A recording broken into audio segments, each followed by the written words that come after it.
Hello. Welcome, welcome. I'm so glad you can join. And this evening, we're moving along the timeline in the retrospective. We're up to episode 32, and the year is 1996. A lot happened in this year, as every year. I'm amazed that so many things happened, lots of events in these years, and I really I can't believe we have gone through all of these psyops. Welcome to everyone who's joining. Hello, RPC Music. Hello, you sound familiar. Welcome, welcome back. I'm glad you found me over here. All right, so I want to begin with showing the first intro of this particular timeline that we are rewinding, just looking at some of the things and making some observations and connecting dots. That's what I've been doing, and it makes a lot of sense, especially with a lot that we're looking at today. I'm finding that we really do repeat a lot, unfortunately. Hopefully, we'll stop repeating a lot of things. I think we're at the end of this repeating cycle that we've been in for, oh, how long? Thousands, maybe. Thousands of years. I think we're finally learning not to keep repeating because we're exposing the psyop, which is good in real time. Hey, Dave Walker, welcome. Okay, so let's begin with looking at just the first image that I want to share. Just a little summary of 1996, if I could look at it in a quick glance. And you probably remember things. This might trigger some memories. It was, like I said, a jam-packed year. Yes. So let's um,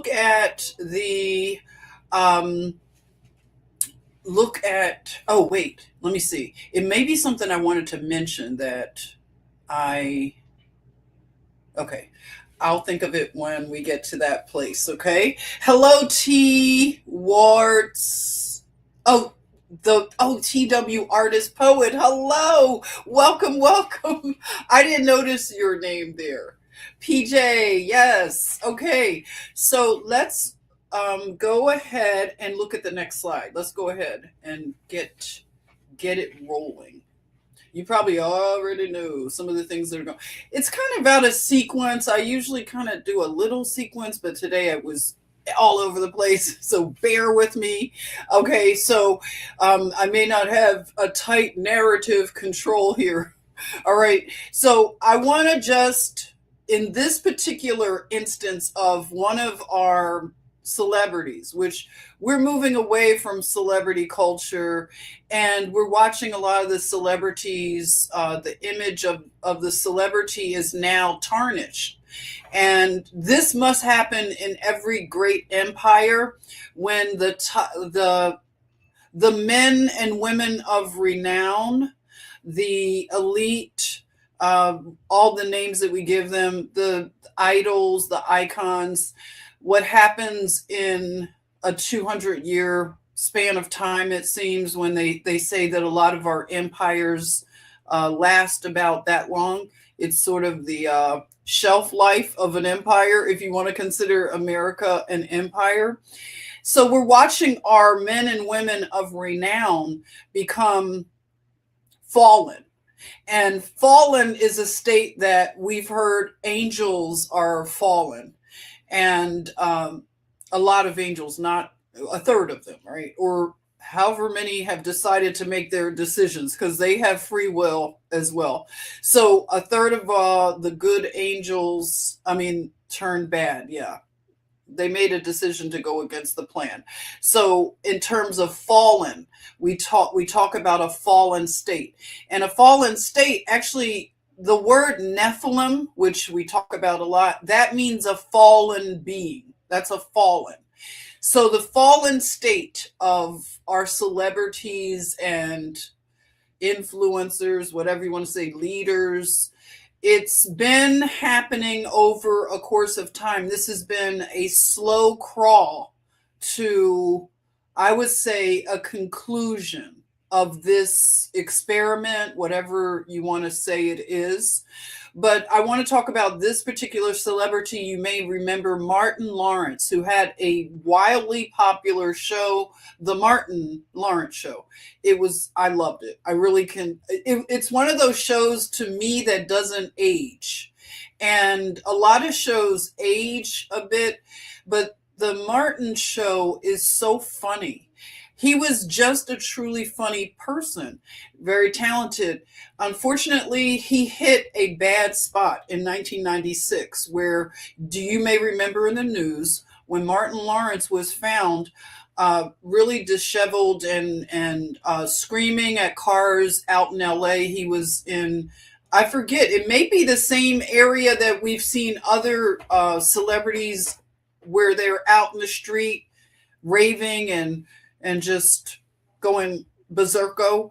And this happened to Martin Lawrence. He looked like he may have been on a substance or something. He may have been, but he broke. He had a break, and it was bad. So I don't think personally, this is my opinion. I'm not his doctor, not his nurse, but I don't think he's doing well cognitively. And whatever happened, it seems that he has residual from whatever happened back in 96, or he may have had other health issues. I don't know. But I did see him more recently when they tried to bring back the Bad Boys, is it called, with Will Smith that he was in. They keep wanting to do sequels of these movies, and it's tiresome. But he was in another Bad Boys version of a movie with Will recently, and during the interviewing and promotion, it was strange because his speech was different. He was struggling, and I don't know, to me it appeared like a person who's had a stroke maybe, and the residual from the stroke. I don't know. This was just what he gave off. Hey Juan, welcome. And hey B and Nessing, hey there, welcome, welcome. So I just feel that something health wise has happened, and he's not the same anymore. And they try to, it seems like, gaslight us, and Will Smith seemed to be in on the gaslighting, in my opinion, of making us not like see what we were really seeing there with him. So I think that whatever happened to Martin, it's known among a lot of the Hollywood people. They know what happened to him. Some people have spoken on it, and he didn't want to maybe go along with certain things, and you know how that happens when you don't go along. I think Dave Chappelle may have spoken on this, possibly. I don't know. But I don't know his condition today, but he did leave behind, I think, a good legacy in terms of a TV show that makes people laugh, which there's something, in terms of having left behind something.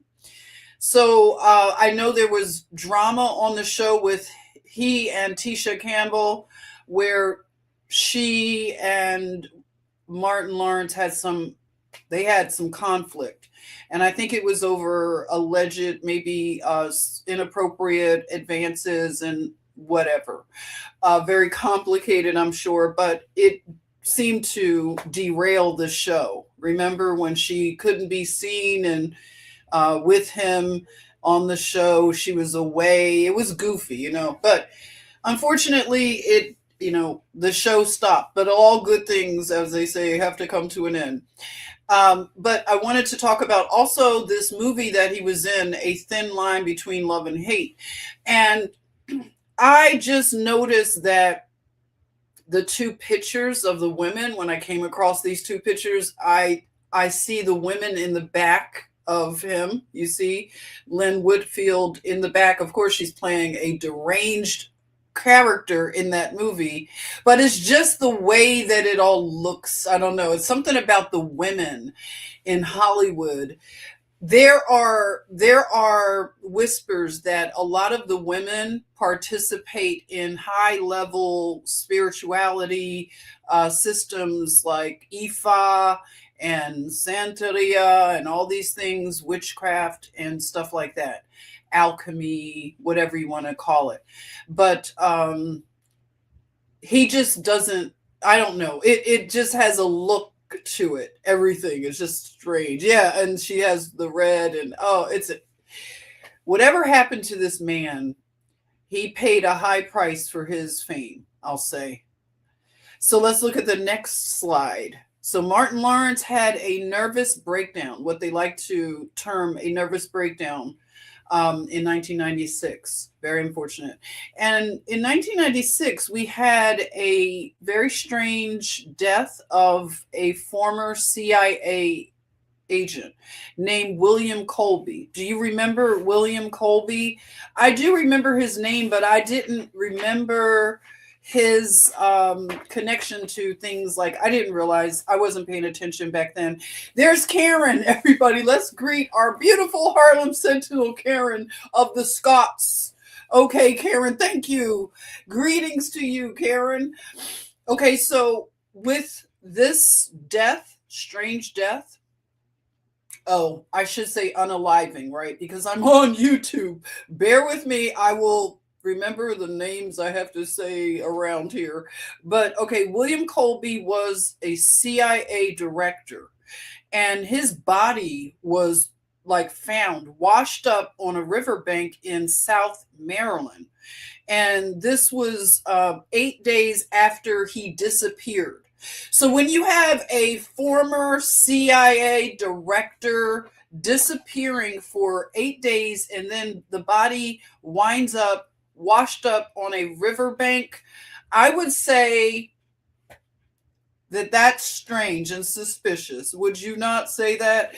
So it's very convenient that we have the Clintons at the helm right now. The Clintons, remember, they have a body count. It is said allegedly a body count. And was this one of the bodies in the count? I don't know. I'm just asking because I know they had some strange unalivings around the Clintons around this time. They had a good friend that I think shot himself in the back of his head. He committed unaliving and shot his own self in the back of the head, maybe, right? These are the kind of stories they would tell us. And he wound up in, was it a park in the DC area, right? So I forget his name right now. If you remember his name, do you remember that story, anyone? Let me know. Put it in the chat. The guy that just strangely killed himself. He was probably one of the, no, probably not one of the only people. They may have had more friends that did that, shot themselves 2 times in the back of the head kind of stories. Remember those kind of stories? So anyway, there are a few books if you wanted to study about this CIA director, William Colby. You can see Lost Crusader. I'm not sure what kind of crusade he was on, but it's the, you know, he was a high ranking spy. I think, they had a name for him about like a super spy or something. Let me see. It was like a term they gave him. But that I'll just leave right there for now. Yes, let's go to the next slide. CIA. Remember, JFK promised to shatter them in 1,000 pieces, the CIA. All right. So we had another British invasion of the Spice Girls this time. So we had the Beatles, and now we have the Spice Girls in 1996 invading America with a super feminist message of girl empowerment. I never liked the Spice Girls. I tolerated them, I wasn't really into them. I don't know. It just didn't I don't know. It didn't appeal to me. I thought they were cute and the music was fun, the videos and everything, and but I don't know. It was just too gimmicky, maybe. I don't know. Sometimes I like a good gimmick if it's done well, but I don't think this was done really particularly well. And the women, I think they had good chemistry. I would give them that, and they had a character, sporty Spice, scary Spice, which she wasn't scary at all. Mel, right? She wound up with Eddie Murphy. That's some tea that you probably know already. She had a baby with Eddie Murphy and they didn't work out. It was a messy situation. But she was scary Spice. I don't know why was she scary, but was it because she was a black woman? I don't know. I'm just saying that, play the black card. It's fun. But anyway, it could be something to it. Who knows? Make the black girl scary Spice, right? So we had Baby Spice and Posh Spice, which is Beckham, Victoria Beckham, who's married to the soccer player, David Beckham.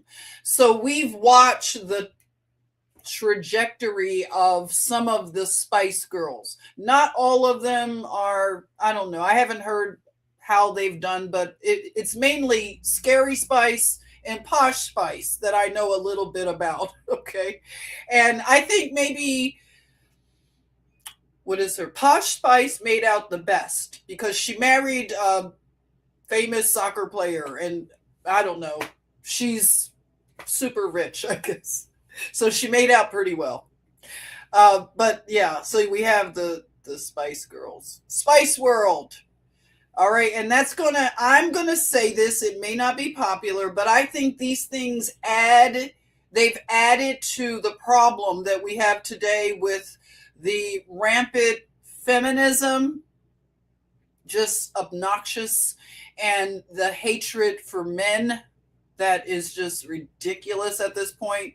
Misandry, they call it misandry. So you have misogyny and misandry.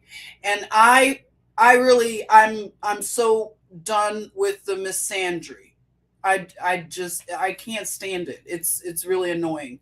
So I'll go to the next slide before I get caught up in a whole doom spin about misandry and feminism. It drives me crazy. Okay, I'm going to collect my emotions. I'm going to regulate. And let's talk about a couple of guys who could not regulate their emotions. The Menendez brothers, right? Isn't it's weird that we have these similar things happening. IG Roller Disco 17. Hello, welcome. Hermana, welcome. Love, love. So, I can't say. Oh, anyway, let me not get distracted. Jen, kind of the past shows, the future, so to speak, been a heck of a ride, my friend. Yes, you're just saying.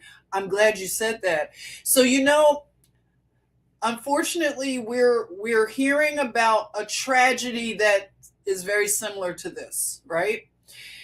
You say kind of cheesy music. Yeah, it was cheesy but fun, I guess, but I just didn't like it. It wasn't my thing. And I like a lot of goofy music. I don't have to always have highbrow art.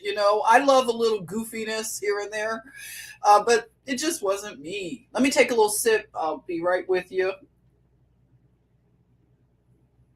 All right. So, Jen, I'm missing many these days, aren't you? Yeah, I am.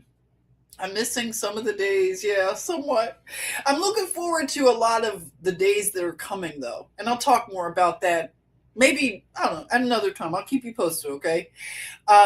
Okay, back to the Menendez brothers.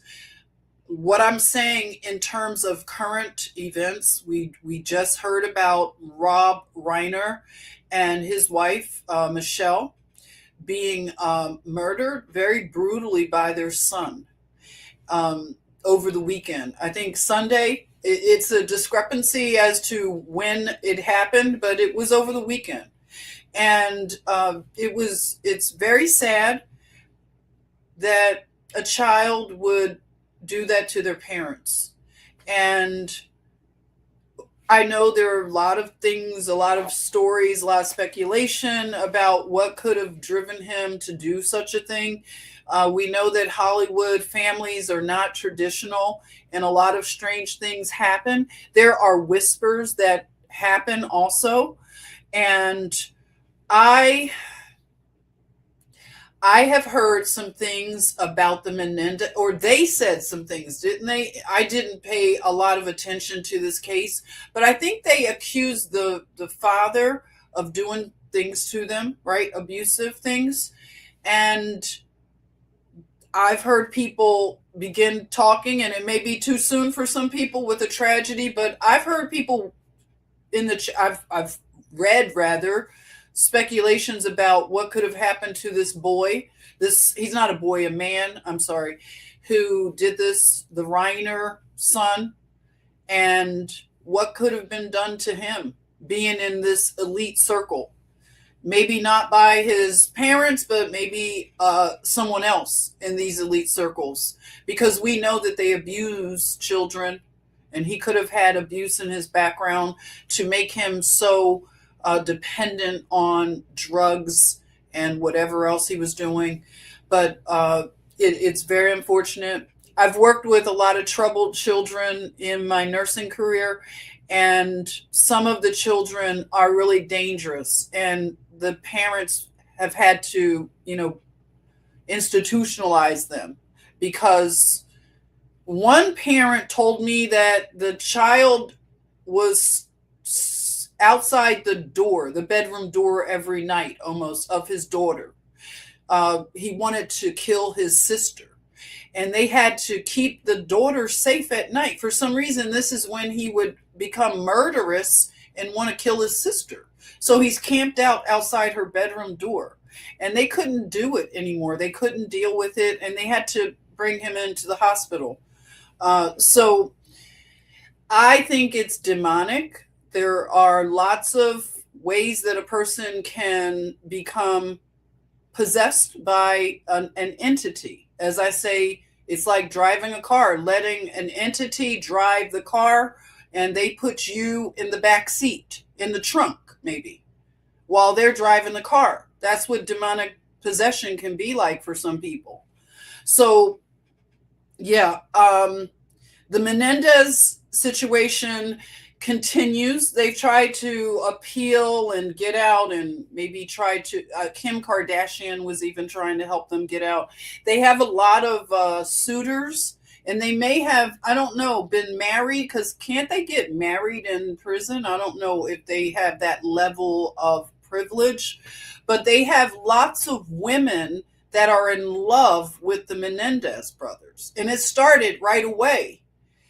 Women love, you've heard about this. There's a thing where women fall in love with convicted, murderers and dangerous men, and they marry them while they're behind bars, and they love them. So there's something going on with the Menendez brothers. They have a big, big harem of women that love them on the outside. So yeah, the father, I think he was in the music industry, maybe the Menendez father. So they were really wealthy, and it's something to be said for raising children in extreme wealth. A lot of us would wish that we had a rich father or whatever, powerful father, but when you look at the lives of the children of these people, you wouldn't want to trade places with them, because even though the parents may be successful, it's really hard to be successful walking in the footprints or the shoes of your successful parent. It's really hard to carve a way, for some people, if they have really successful parents. But the wealth is what ruins a lot of the children. So rich children are to be pitied, actually. And I've even thought about that. I'm so glad for a lot of things that I have avoided. You think about it, you're like, I'm just so glad it didn't happen a certain way, because you look at the outcome. Not good, not good at all. It's just good to get it out of the mud for yourself, maybe have somebody invest, maybe, but to have wealth just handed to you as a child, it makes for obnoxious children and obnoxious adults. So let's look at the next slide. How's it going? Wyoming chick, how are you? Welcome. Welcome, welcome to you. All right, so we have the Menendez, more of the Menendez brothers. You see Kim Kardashian entered the chat as a lawyer. I think she didn't pass her bar. She passed the baby bar, and she was trying to use maybe Chat GPT allegedly to help her pass the bar. She was mad at Chat GPT that Chat let her down, and she didn't pass the big bar. But she supposedly has done a lot of good using her influence to help people with prison reforms.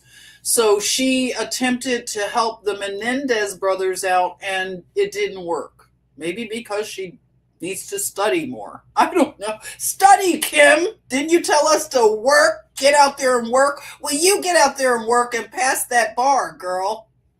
All right, so let's go to the next slide. You said, Jen, sorry, you have to take a call. All right, blessings and much love to you. You'll listen later. Okay, good, good, good. Thank you. Thank you for dropping by. All right, so in 1996, we had an auction of Jackie Kennedy. I'm going to call her Kennedy. I don't care. You could be mad at me that she was Onassis, Jackie O. I'm still calling her Jackie Kennedy, and I think they called her Jackie Kennedy during this Sotheby auction of her estate. You can look at the pictures, just feast on these pictures. Can you imagine going to an estate sale for Jackie Kennedy? Imagine the amazing things. I heard, well, I remember reading when she died. She died in was it 92 or 94? Let me see. Bear with me. Bear with me. I think if anybody knows, when did Jackie Kennedy die? I think it was 94. Wait a minute. Jackie Kennedy. You heard me, I see. hey, NSA, you heard me, huh? You filled it in for me. You heard me say Jackie. I'm only kidding. Okay, she died 1994. Okay, May 19th, 1994. And they do call her Jackie Kennedy Onassis. Okay, so Jackie Kennedy, like, I remember when she died, and JFK Jr., he gave his words about it. It was really sweet. But he said that she was with her books, surrounded by her books. Do you remember when he made a statement about her dying process and how she wanted to be among her books? And she probably had an amazing book collection. As you can see, the shelving of all the books and everything, probably some rare books. I would just love to have gone to this estate sale, right? Just to look at the stuff. So, yeah, look at those rooms and just opulence. So, her sale was a 4-day sale, and it yielded $34.5 million in sales. All right. So let's move to the next slide. And welcome, if I haven't welcomed you, thank you for coming in. Okay, so now we're getting into a bit of the dirt that the Clintons, I mean, he was re-elected. So he was elected for 2 terms, and their dirt from Arkansas when he was governor, it followed them. And you can see some of the titles for the Time magazine covers Deep Water. So the truth about Whitewater, I don't know if we've ever gotten the full truth about Whitewater. Marlon could probably tell us a little bit about You probably heard a lot of tea on Whitewater and the Clintons and their doings and goings on. So the Whitewater scandal was something that they were able to slide away and get away with it, right? It seems. And they just, they're terrible friends, very disloyal, dangerous to have as friends. These are not the kind of people you want to get tangled up with. So, very compromised, I'll say, in my opinion. So, you can just see, look at the picture of, I love this picture of Bill Clinton riding on an old buggy. It looks like a parade in Arkansas. Was it Mena, Arkansas, where they lived? But it's just funny. It says General elect. So he's riding on this buggy. And what I found really ironic was the background marquee. It says the Omen. I don't know. It's just my humor. I thought it was funny. Yeah, you see George Snuffleupagus. That's funny. A young George Stephanopoulos.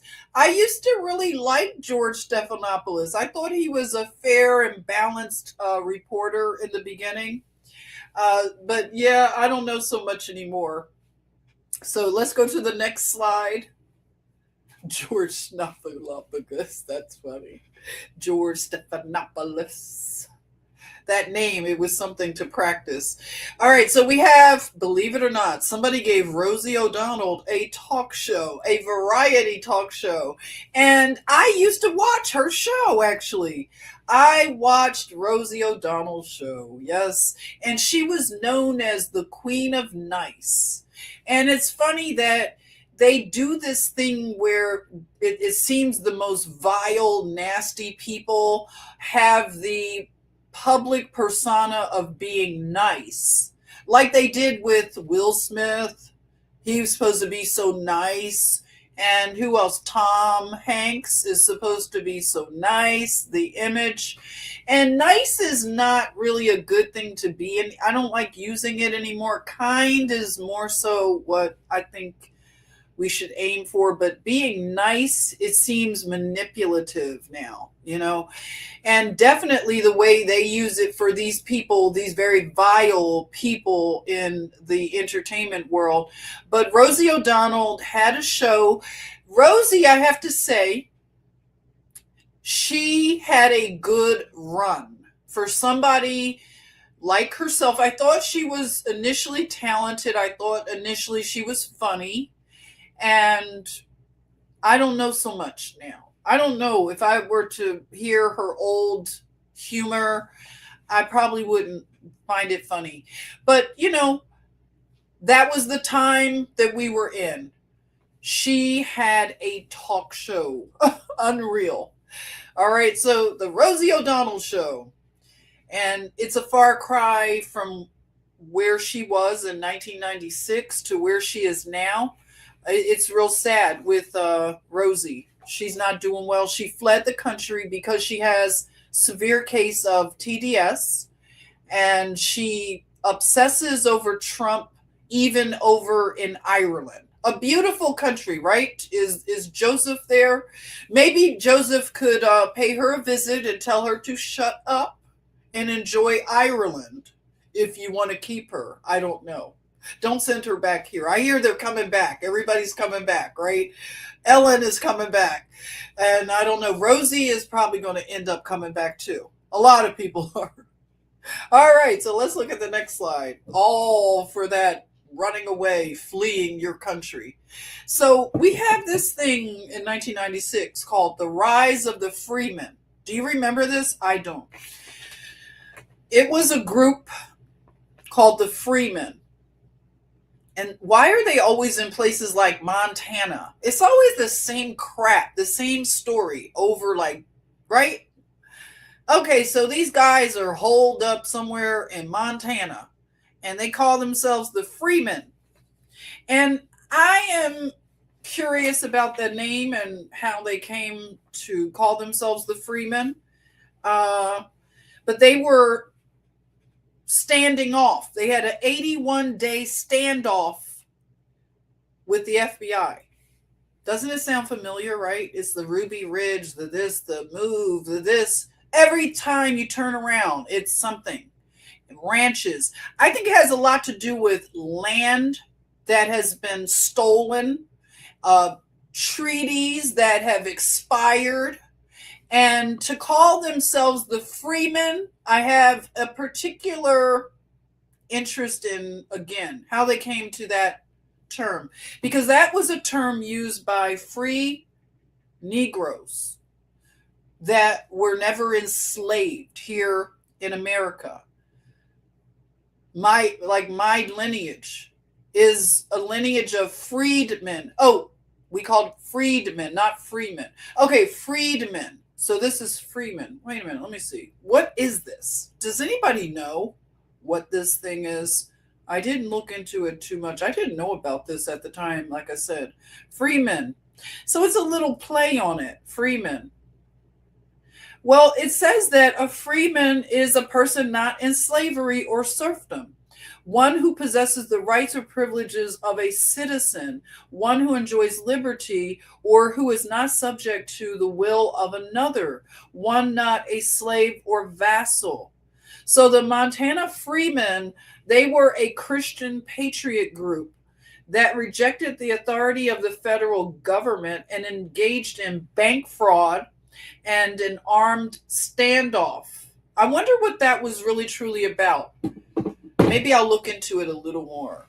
But here we have Clinton at the helm again. So he was having a press conference, and they had wanted, you know, bounties on these guys' heads. So you can see the wanted, they say dead or alive. And it's pretty deep, you know, this is pretty deep. So they did surrender after 81 days.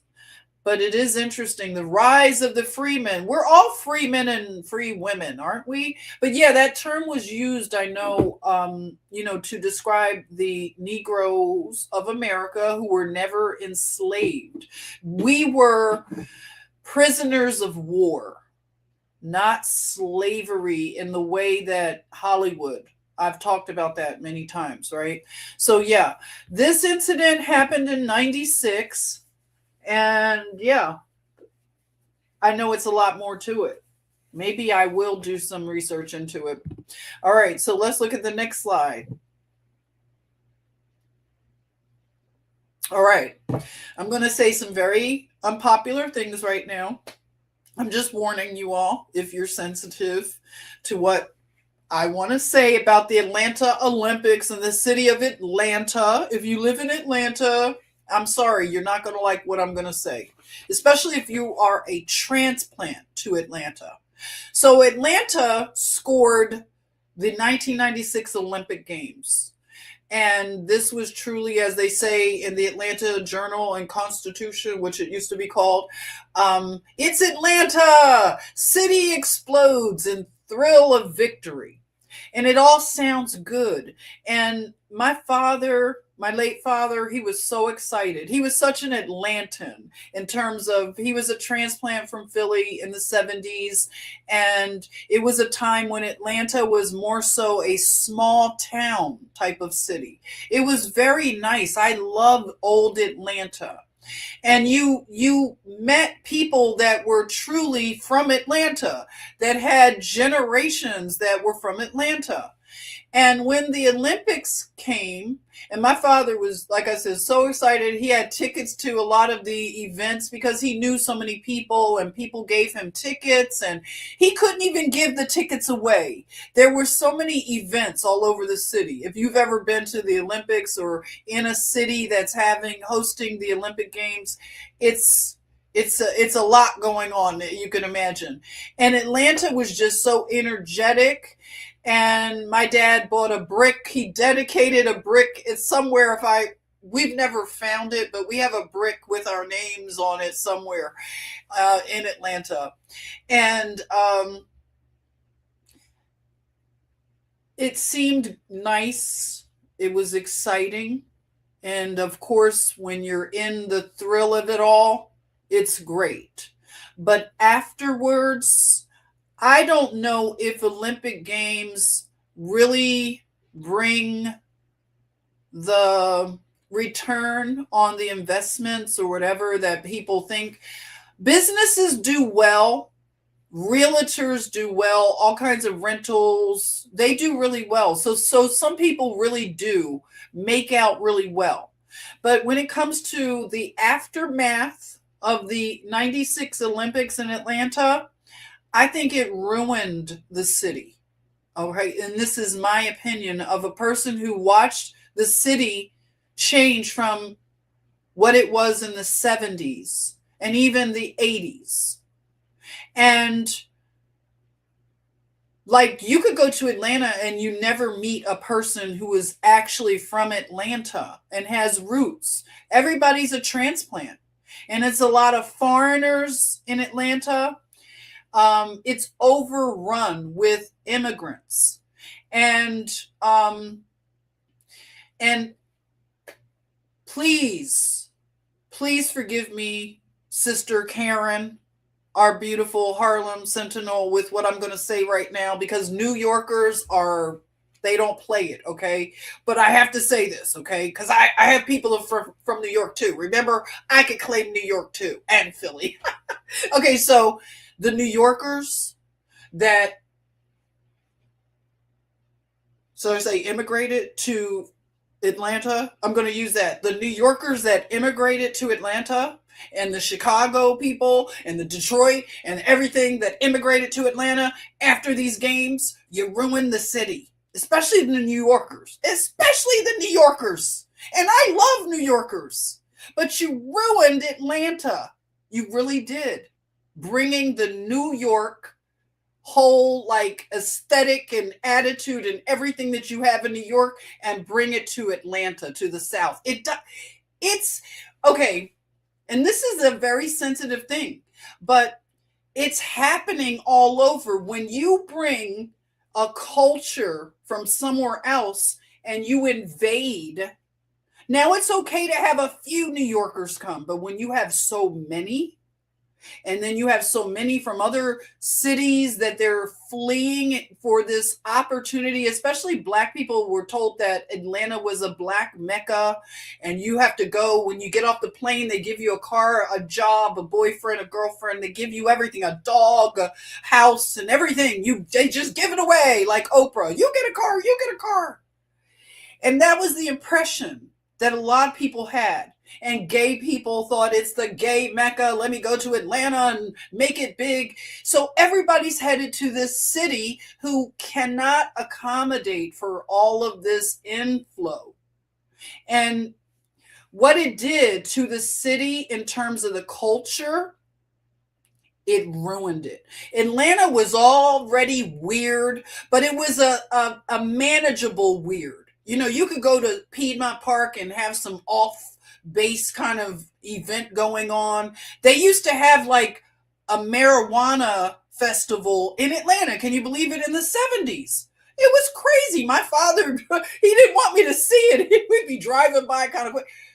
You would get a contact just driving by Piedmont Park when they you all know, whoever's from Atlanta, where is my girl Beth? She knows what I'm talking about. They would have a pot festival, and Atlanta was kind of quirky. You have little 5 points, you have little pockets of weirdness, but again, it was manageable weirdness. And then you get Puffy coming to Atlanta. When did Puffy invade Atlanta? Hold it. Let me look. Discuss it among yourselves. 1 minute. Let me see when Puffy made it to Atlanta. Because this is my point. Puffy, New York, okay? He brought the New York hustle and bustle to Atlanta. Come on now, you can't do that. It's like what is happening with the blue states and the red states. You know how a lot of the Californians are moving to Texas and Florida, but they bring their California ways. They bring their mindset of a California to Texas. And you can't do that because what's happening is they're changing the culture when they come.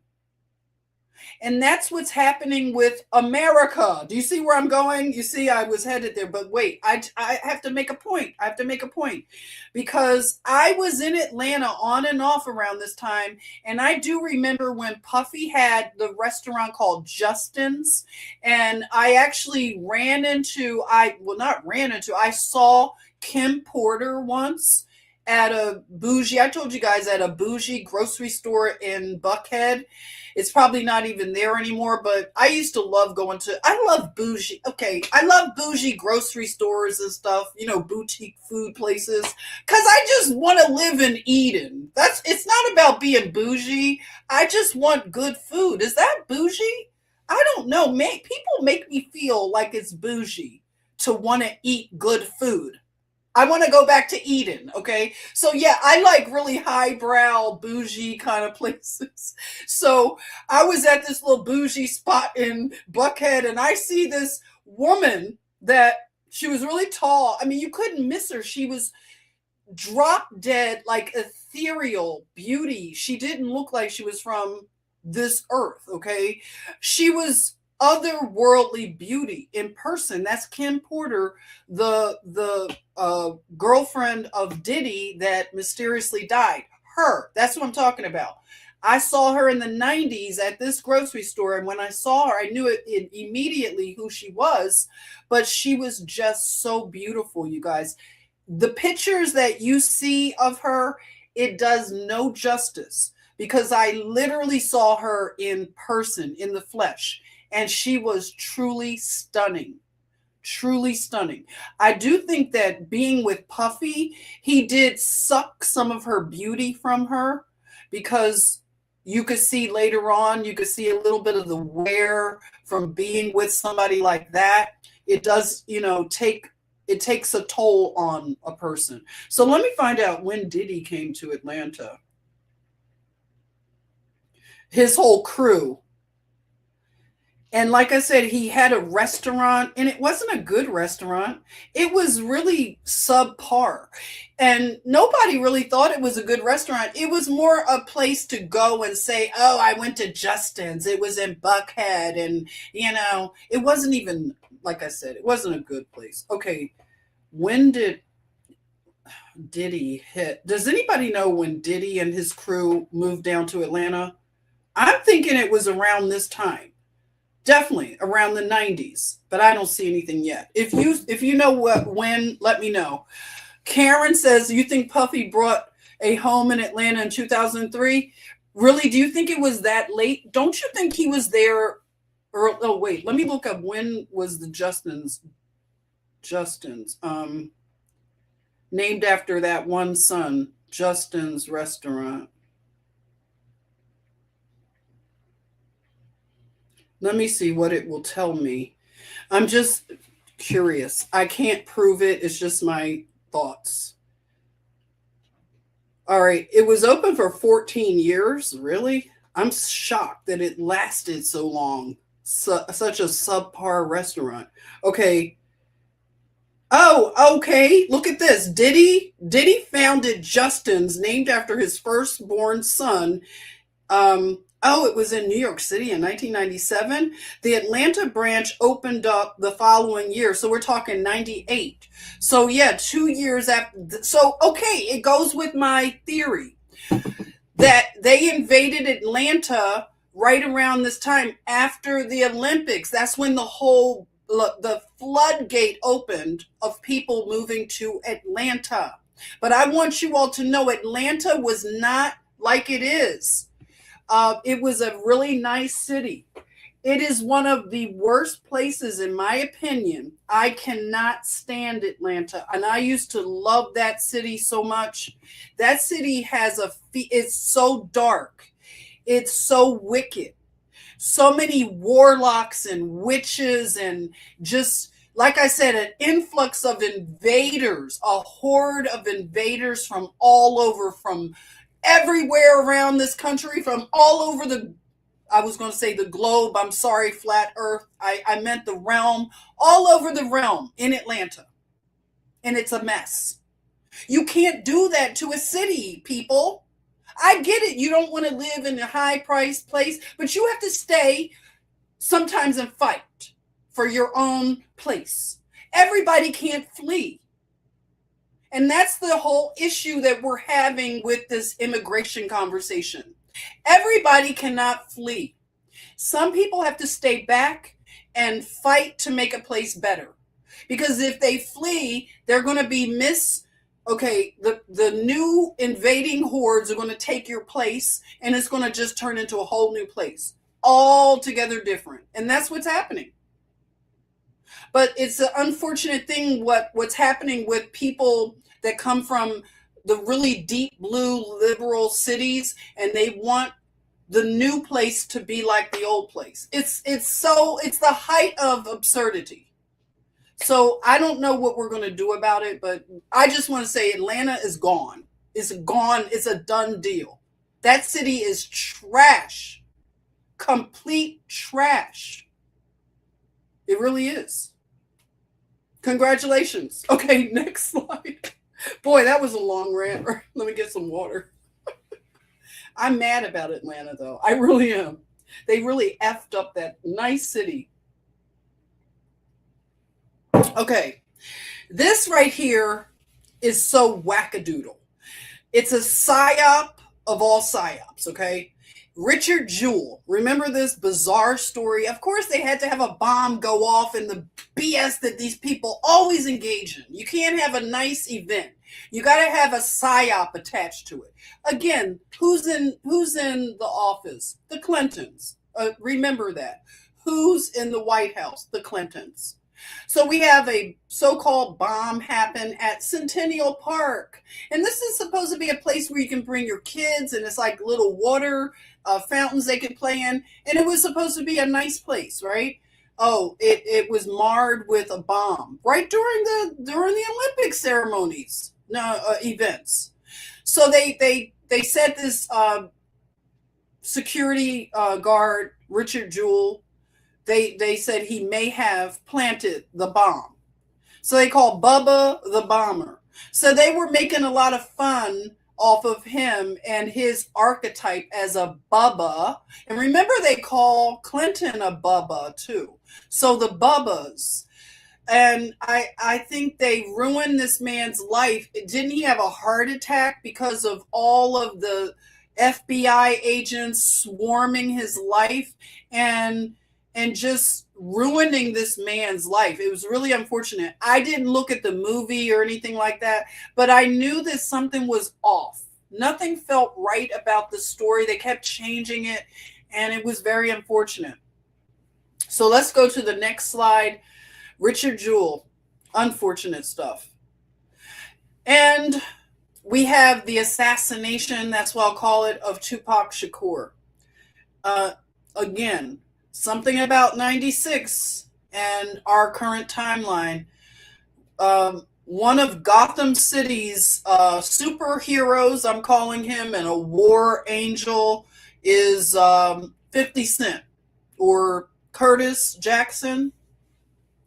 So 50, as we like to call him, 50, by the way, if you're on Instagram, 50 has brought back Instagram, okay? He makes Instagram worth opening up. He really does. Every time you open up Instagram, 50 is right there. He's right there at the top of the whole thing. And wow. What is being revealed, and it's not new. I think we have a bit of fatigue when it comes to the hip hop, the rap culture, and what has transpired over the course of, you see the rewind that I've been doing, and you look at how music has changed just in a short period of time. The frequency, the mood, the lyrics, everything about music turned dark. Okay? And Even though I may say I like Tupac Shakur, I never liked this gangster culture and all of the death and beef and just everything that came out of it, the flossing and bragging and the sexualization of women and the stripper culture, the video vixen culture, the horror culture, the the homosexuality hidden, right? The homo thugs. Everything about this culture needs to be thrown in the trash completely. I don't think it can be redeemed. I'm sorry. Only the underground people who are doing things outside of these record labels, maybe they can do something with music. But the hip hop genre and the rap genre, it's over. It's over. They had a nice run, 30 years or plus. It's done. And it did it to itself. You can't blame white people. You can't blame anybody for what happened to this culture. This is disgusting. And what I am, it's like we heard about Diddy and what he was doing to people, his body count, just like the Clintons, right? We heard all kinds of whispers about this guy. But you had supporters. You have this no snitch culture. You have all these Fed agent whispers. And it's just a mess. So you have Tupac assassinated in Vegas. And you couldn't even do these kind of things when the mafia used to run the streets of Vegas, right? You weren't supposed to like pop somebody on in Vegas like without. Oh, wait a minute. Maybe I'm answering my question. Okay, yeah. Anyway, very strange stuff. So we have a guy, Keefe D. You've probably heard his name, Keefe D. All these characters really amazing. So Keefe D, he had a proffer agreement possibly where he gave information up about who paid him to assassinate Tupac or whatever, and he thought that he would be given freedom, but I think he played himself. He got played somehow. He's back in jail, and I'm not sure about everything that's going on with Keefe D because there's other people that have been in jail and their trials are being pushed back and pushed back. The guy, what was his name? The guy that went crazy at the Trump hotel down in Florida. Remember that guy? What was his name? He had an interesting name. That guy from South Africa. He was a sex slave, he said, for Diddy. And he was in the interrogation room looking like an escaped, like insane asylum patient. He had a hospital gown and he's talking about the black boule. He knew everything. And he said he was Diddy's slave and he heard a lot and saw a lot. But his trial is also weird in this Keefe D thing. I have my theories as to why. I think it's all going to culminate because the case against Diddy is going to be massive. It's going to be historical. It already is historical, right? But it's going to be much bigger. They are laying this thing out methodically. I really think. It's just it's a theory.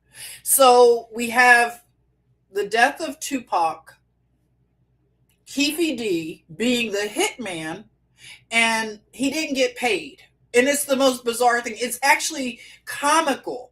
It's like the Greek tragedy comedy. You have Keefe D, a hitman, and he's talking on podcasts and just putting out different social media messages, and he was mad at Diddy because he's listening to all these things that Diddy is doing for everybody else, giving everybody money and paying for different people's children and whatever, and he got really jealous because it's not really jealous. He's bitter because can you imagine he took out a man who was beloved in the culture, and he didn't get money, he didn't get paid for it. He took out a big target and didn't get a dime.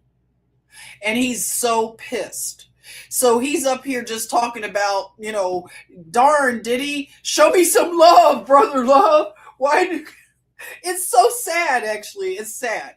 But you got to pay your hitman, okay? You can't not pay your hitman and your cameraman. We're learning from the Diddy files, okay?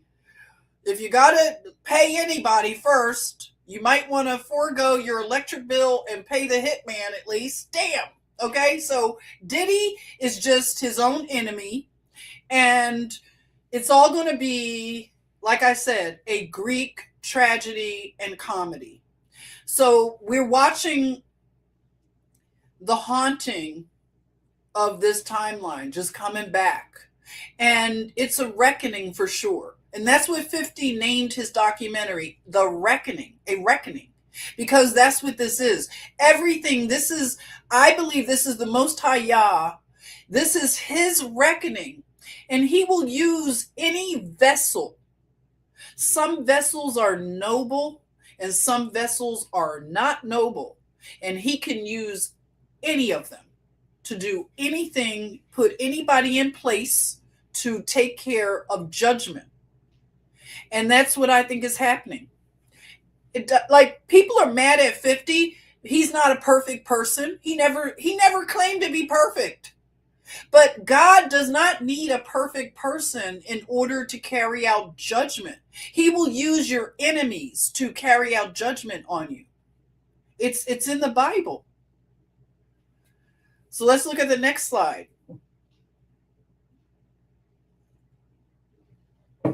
So look at this. Can you believe this all happened in 96? So we have the JonBenet Ramsey murder. So a child, a very beautiful child, was murdered in Denver. Denver is a very military heavy place, okay? Colorado, heavy, heavy military. I'm just saying that without saying anything. I'm just saying it, okay?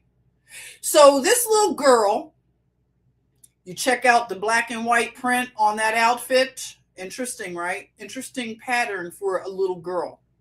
I was never allowed to wear black in my family. We never let children wear black.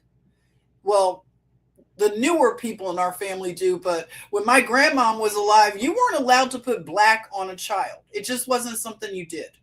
So to see this little girl in black and white, and the parents, real strange affect, everything about them, wealthy family, and her brother, it was she and her brother, and they tried to blame the brother. It was sad. I don't know where that guy is now. It's probably hard for him. I don't know. Both parents are now gone. But this story has such a conspiracy rabbit hole to it. I would never be interested in going down it because it would just I can't. Okay. It was hard enough dealing with it when it happened. But I don't need to know the details of this. I've heard people speculations that they think Katy Perry is maybe this girl. Other people, I don't know. You may have some theories. Some people think that she never died. This was just a psyop. Some people believe she never existed. Some people believe this whole thing was a psyop. Everything was made up. This little girl, it wasn't a real situation. I don't know. How could we know? But it was pretty messed up. Very, very sad. And it did something, I think it traumatizes us, I think, a collective trauma when we went through these things and continue to go through these psyops. We're tired. But so we have JonBenet Ramsey. Continues to be an interest of a lot of people. So many think pieces, so many documentaries and things done on this little girl. All right, so the next slide, please. Wyoming chick says kind of like the black and white checkered, floors in mansions. Exactly. Yeah. So we have in 1996, we have the first animal cloned, which was Dolly the sheep. And I thought it was interesting that they chose a sheep to do this cloning. And you can see the process of cloning and what they say happens and the growth cycle. It creeps me out, the whole cloning thing. I don't like it.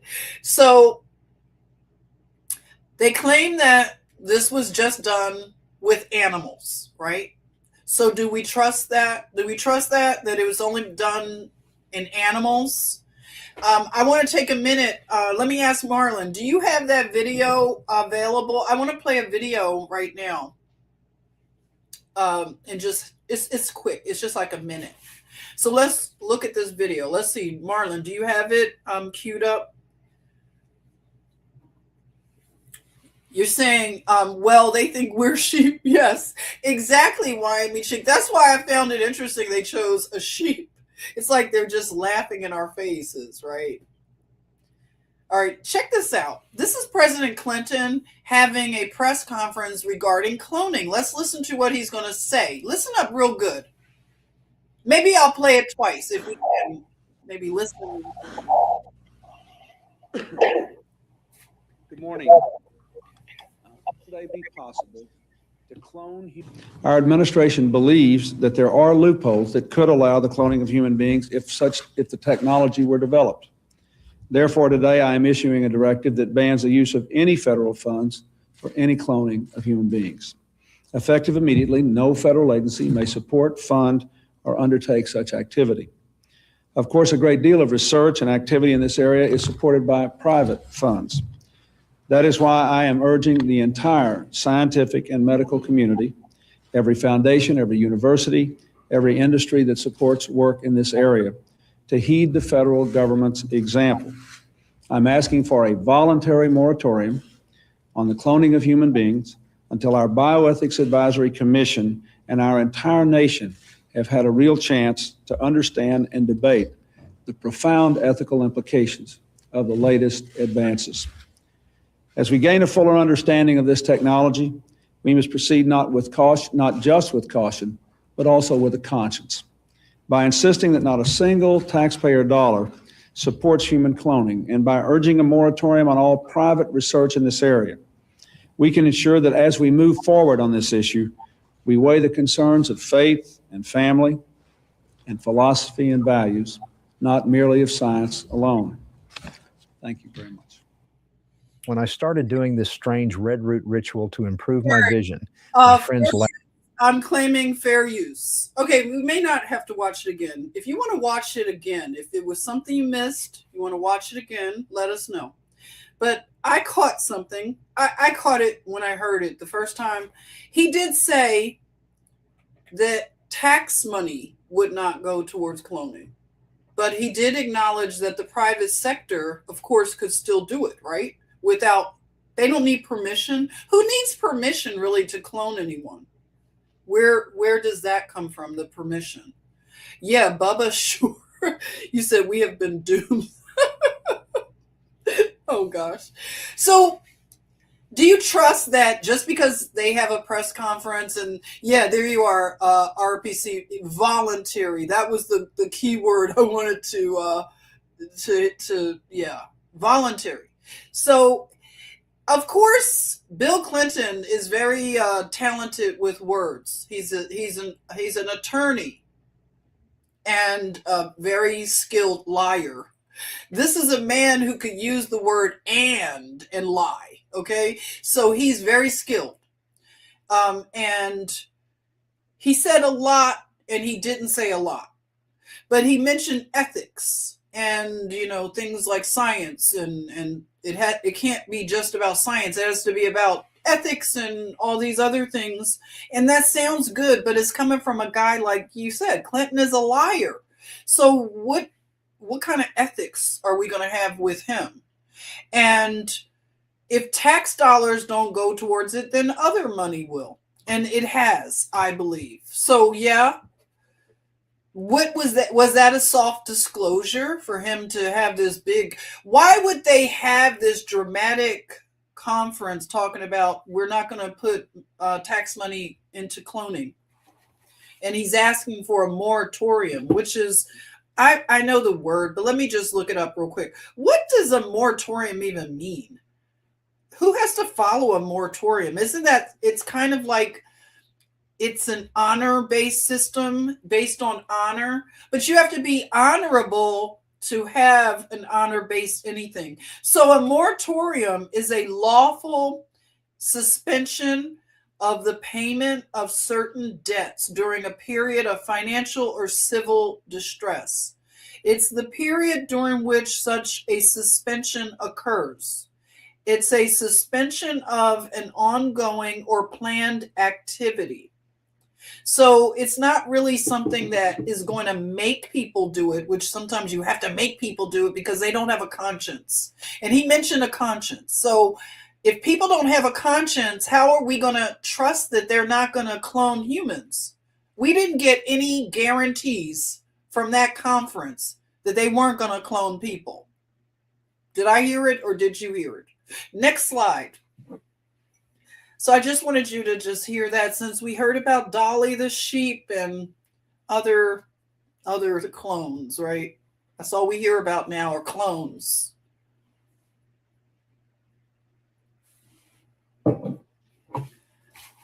Next slide. How's it going, everybody?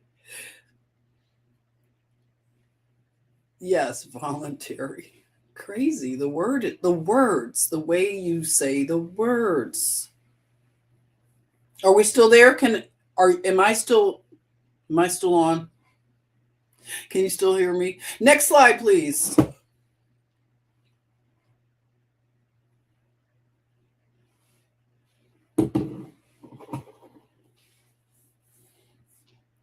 Okay, so I wanted you to look at this. And see, this is the slippery slope, okay? We have a friend of Bill's. I love you too, IG Roller. We have a friend of Bill Clinton's. We have Barbara Streisand. I love her voice. I love her music. I don't love her politics. I wish I didn't know about her politics, but Barbara Streisand, whose voice is like butter, she cloned her dogs. She had a doggie that passed away. As you can see, one of these little fluff balls. And I don't know, she has 3 of them in her arms there. Are they all clones? And you can see them in the baby buggy going to the grave site of the dog they were cloned from. I can't make this up. Do you see it right there? She has them in a baby buggy, and they're going by to visit their mother, father. What is it? What do you call the thing that you were cloned from? The being. I'm sorry, not the thing. The being that you were cloned from. Is that your parent? Yes, your parent, but what do you call them? It's complicated, isn't it? So yeah, she's over there cloning pets. And I love my pet. I probably would have cloned my dog Kahlua, my golden retriever that died in 2000. I probably would have cloned her. I probably would have been whacked out back then and would have done it. I miss her, but I wouldn't want to do this. This is creepy. Am I the only one? I love my pets, but I don't think I could do this. Oh, wait a minute. Recently, let me tell you, this is off subject. I saw a woman on TikTok who took her dog who died, and she stuffed the dog. She had the dog stuffed in a way the taxidermist, I forget what it was, stuffed the dog, but she keeps the dog on a shelf in her home. And the dog looks like it's living. It's so uncanny. But this is the new thing that people are doing. They're taking their pet that died and they're stuffing the animal's body and preserving the fur and putting in glass eyes. And the eyes look like they're looking at you. And like I said, she had the dog on a shelf. And she just, like, she dared anybody who came to visit her and say anything about it being weird. Like, you would have to be kicked out of her house. because she seriously, like, I don't know what to say. I know that grief is hard on people. Our pets are like our children. I get all that. I've lost pets, but I don't think I could stuff my pet and keep it on a shelf or clone my pet. I don't know. Maybe I don't love my pets as much as they do. Maybe they love their pets more. I don't know. I have my limits. Okay, so let's go to the next. You said you adored your two dogs. Yeah, but would you do this? Tell me, would you do it? Wyoming Chick says I wouldn't trust the clone pet. Yeah, right? It might be like, yeah, Pet Cemetery. Didn't they have a movie like that? What's that guy? Weird guy. Didn't he do a movie, Pet Cemetery? Okay, let's look at the next slide. So Bill Clinton is her friend. All right, so we had in 1996 the launch of Fox News. Can you believe it? It was just 96. So Fox News channel was launched for cable. We also have the launch of Hotmail. So the first free email service, it was Hotmail. Did you all have a Hotmail account? And you remember this screen when you logged on? It was the world's first free web-based email. Look at that. And then we had the Motorola StarTAC flip phone, which people are going back to flip phones. They like them. They're giving their children flip phones so they won't get on the internet and stuff. And I think that's nice. It's really good. So the StarTAC, I had one of these phones. I remember the little antenna would be kind of like, you have to watch it. It telescoped in and out. Remember, you had a Hotmail account. Do you still have it? Are you still able to have Hotmail? I don't know which services from the old days are still around. I know I still have a Yahoo account. I don't know. I just won't get rid of it. I have Gmails, but I don't think I ever got a Hotmail though. Are they still around? Let me know. All right, so let's go to the next.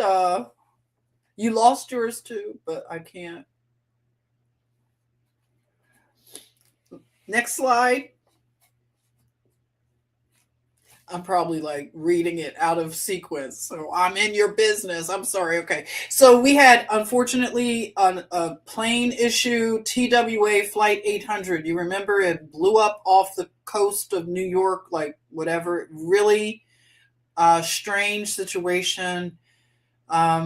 I don't think we ever got real definitive answers for it, but very tragic. 747. So we're talking a large plane, large amount of people. So look at the wreckage. Crazy. Yeah. Next slide.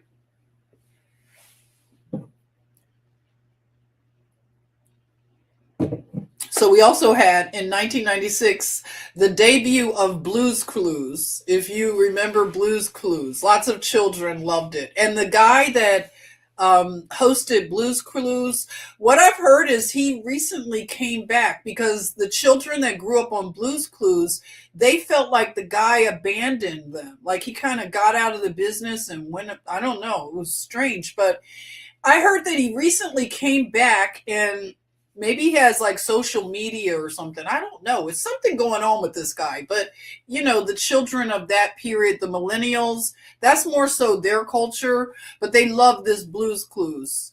And also we had Kobe. He was once one of the youngest NBA players drafted out of high school. He may not hold that title as the youngest in the NBA, but he was young, right out of high school. So I remember all the hype around him. He went to Lower Merion. He was a Philadelphia star, you know, and he went to go play with the Lakers, and the Philadelphians didn't like that because, you know, the Lakers are their rivals. It's a really stupid rivalry. But for him to go to the Lakers, Philadelphia just never forgave him. When he would come to Philly, you know, I've talked about this, they would boo him. He would get booed in his own hometown. So that tells you how rude Philly is. A rude city, a very hostile city. I know if you're from Philly, I love you, Johns, but I'm just talking the truth. You can handle the truth. Philly is a rude city. Okay, they booed Santa Claus, they booed Destiny Child, because Destiny's Child, this is before Beyonce was the queen of everything. She was a struggling little, singer in this little group that was struggling. They weren't going to do much if it wasn't for Aaliyah being in a plane crash and all that. I could go on and on. But anyway, she's very talented, whatever. Thank you, Beyonce, as they thank her all the time. But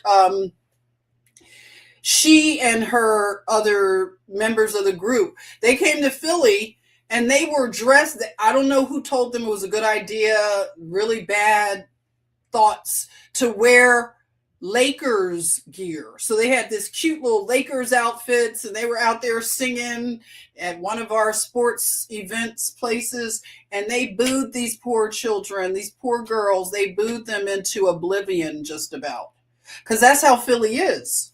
So yeah, that was a really bad move, but it was an early rookie move.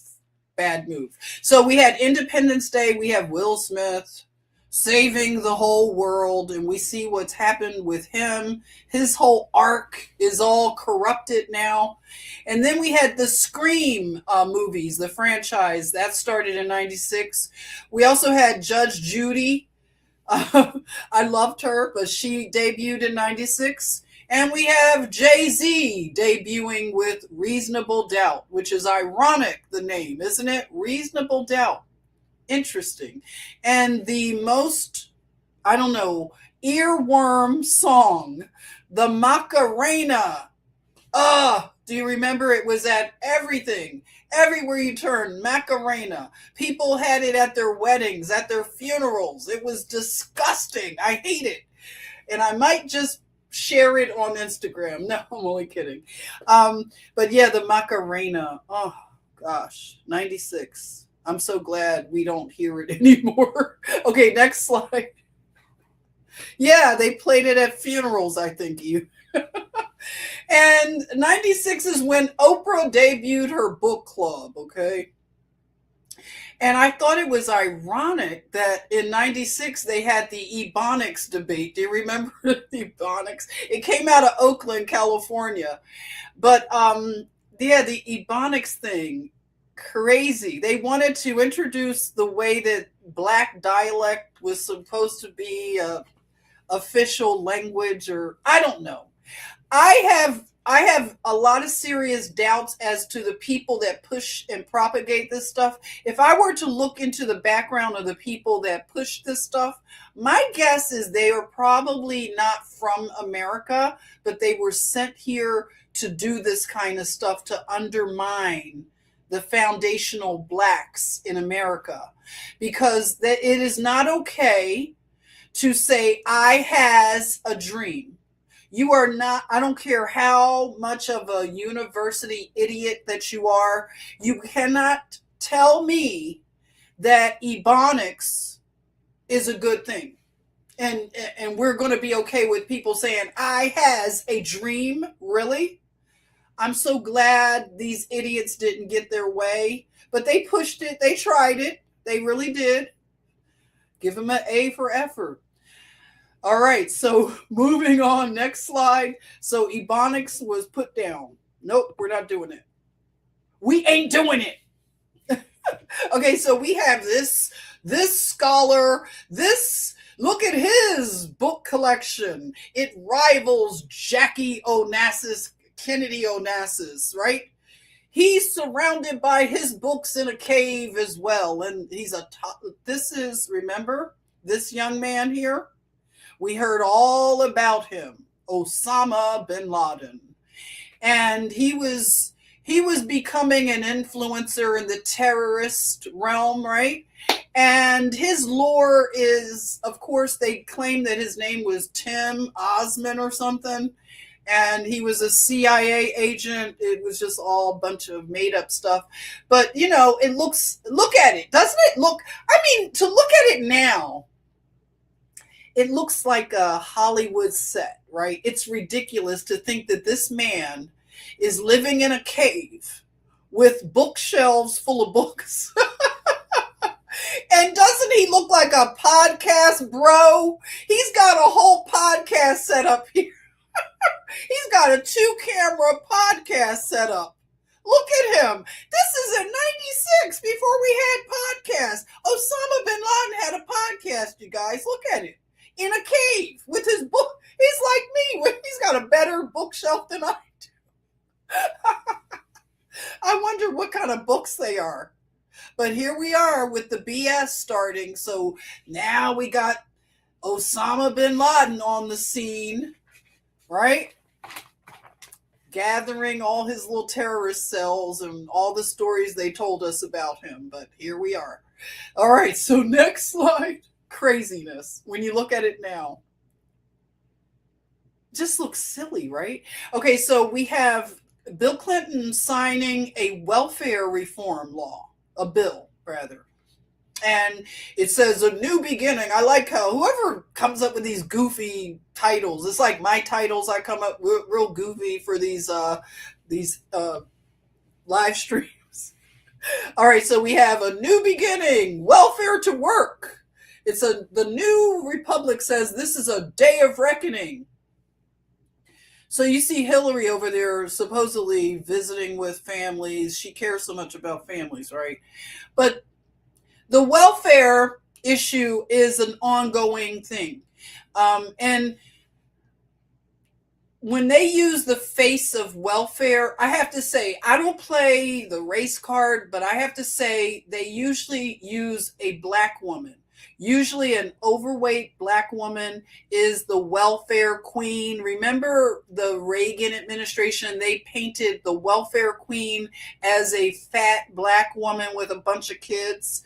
When in actuality, the welfare numbers are much higher for now. We see immigrants are mainly on welfare, like Afghanis. You saw the grid.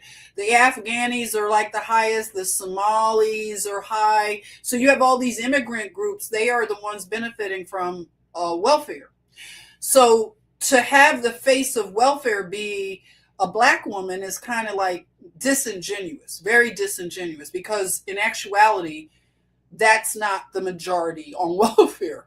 So it's interesting, but the reforms are continuing and the reckoning is continuing. So after Bill Clinton signed this bill, he goes in and he's playing the saxophone because he's got to, butter everybody up. Such a shyster.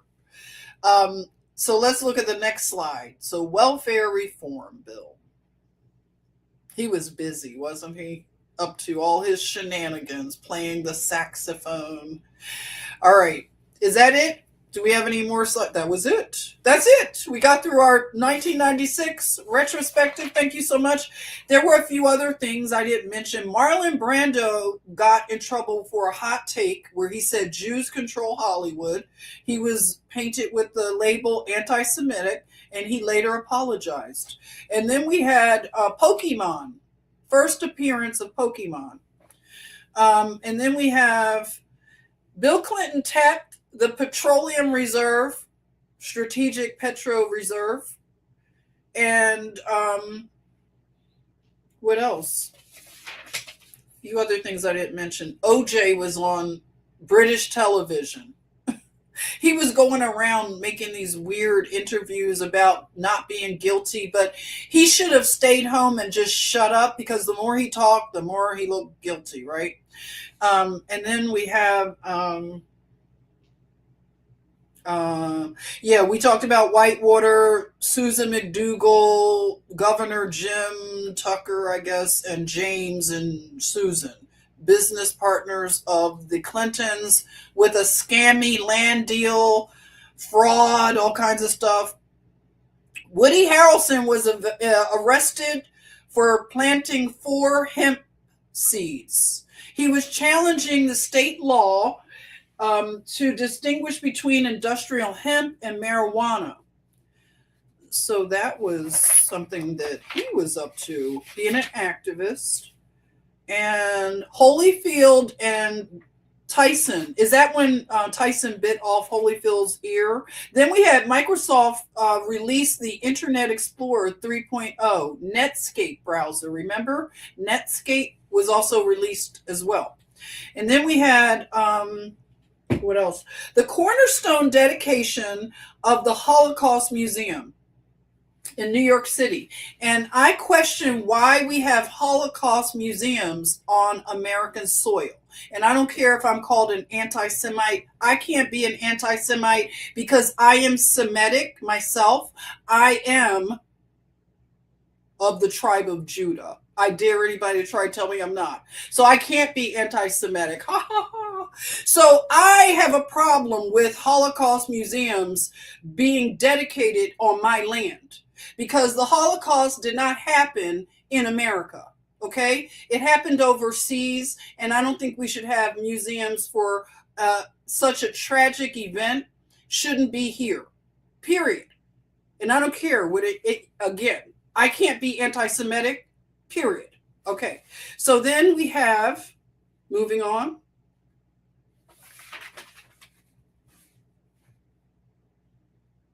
That might be it. Oh, they always have some prehistoric man discovery. So they claim to discover the remains of prehistoric man. You know, they give millions of years. It's so stupid. A meteorite was discovered in Antarctica, and they said they believed that it was from Mars. Cuckoo, right? A lot of cuckoo. A fantasy novel called A Game of Thrones was written in 96. Interesting. That later became a television show, right? What else do we have? The Macarena, cell phones. I think I covered it all. Third Rock from the Sun was a popular show. The first version of Java programming language. We had a massive internet collaboration called 24 Hours in Cyberspace. So they were talking about cyberspace. Also, Deep Blue. An IBM chess playing computer beat a human. And Betty Rubble of the Flintstones was represented in the vitamins. They never had Betty Rubble. So they had Betty Rubble in 1996 added to Flintstones. And that is it for our rewind. I've covered all the points I wanted to make. I want to thank you for joining. And if you join in the replay, I want to thank you. I will see you soon. Oh, yes. Thank you for noticing. Where is our friend? Where is he? John. All right, Ella has a new dress, everyone, okay? I made Ella a new dress. It's very patriotic. Can you see the design? Okay. So Ella has a new dress, and if John wants to see that she's not in the moo-moo anymore, I made her a quick dress, and I need to make her some shoes. She's barefoot again. She's a barefoot singer. A barefoot jazz singer, aren't you, Ella? But I will find some shoes for Ella. Maybe I'll go online and order some shoes. I haven't had doll shoes, or maybe I'll make some shoes. What could I use to make some shoes? I'll think about it. If you have any ideas, share them, okay? All right, Ella wants to say goodbye. We are headed out. Thank you, RPC Music. Thank you, Jennifer. Merry Christmas to you. You like Ella's dress? All right, she needs I'll do it all, IG, okay? I'll fix her up. This is just a draft. Okay, none of the accessories yet. Okay? So I'll see you later. Take care. Ella says bye. All right, take care, everybody. I'll see you next time. We'll be up to 1997. Wow, we're almost through the 90s. All right, take care. All right, bye-bye.